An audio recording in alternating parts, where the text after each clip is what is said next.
শোন, তুই কি ভাবিস তোর জীবনে যা ঘটছে, যা ঘটবে, সব ওই কপালেই আগে থেকে লেখা আছে?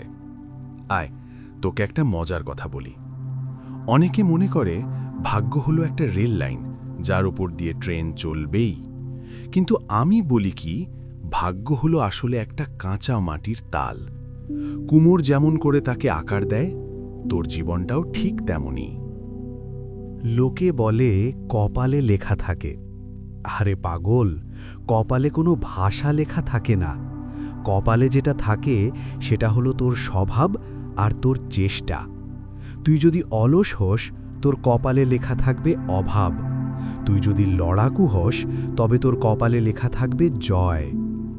আসল রহস্যটা কি জানিস? তোর হাত বা কপালের রেখাগুলো আসলে ম্যাপের মতো।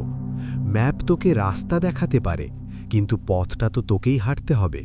তুই যদি না হেঁটে বসে থাকিস, তবে ম্যাপটা তোর কোনো কাজে আসবে না। একবার এক শিষ্য তার গুরুকে গিয়ে জিজ্ঞেস করল, গুরুদেব, লোকে বলে ভাগ্য নাকি আগে থেকেই লেখা থাকে, তাহলে আমরা কেন বৃথা চেষ্টা করি? গুরুদেব মুচকি হাসলেন। তিনি শিষ্যকে বললেন, এক পা ওপরে তোলো তো। শিষ্য অবাক হয়ে বাঁ পাটা ওপরে তুলল। গুরুদেব বললেন, বেশ, এবার ডান পাটাও ওপরে তোলো। শিষ্য হেসেই ফেলল। সে বলল, গুরুদেব, এটা তো অসম্ভব। বাঁ পা তোলা অবস্থায় ডান পা তুললে তো আমি পড়েই যাব। তখন গুরুদেব শান্ত গলায় বললেন, শোন রে পাগল, ওই প্রথম পাটা তোলা ছিল তোর ভাগ্য। যেখানে তোর কাছে পছন্দ করার সুযোগ ছিল তুই কোন পা তুলবি। কিন্তু দ্বিতীয় পাটা না তুলতে পারাটা হলো তোর কর্মের ফল।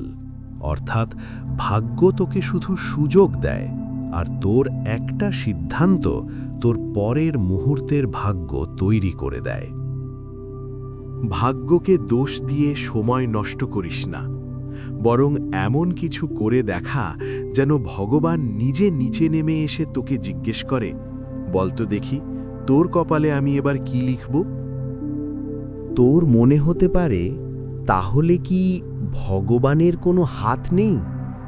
আরে পাগল, ভগবান তো তোকে সব দিয়ে পাঠিয়েছেন: বুদ্ধি, সাহস আর এই অমূল্য জীবন।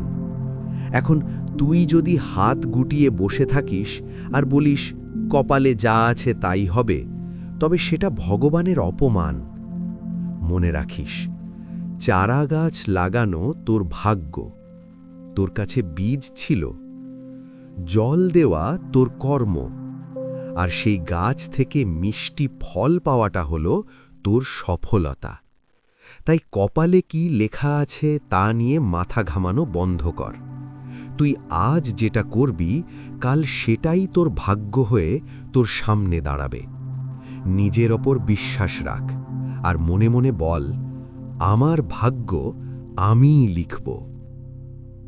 তোর যদি মনে হয় এই কথাগুলো কারো কাজে আসবে, যে ভাগ্য নিয়ে খুব চিন্তায় আছে, তাকে এই ভিডিওটা এখনই পাঠিয়ে দে।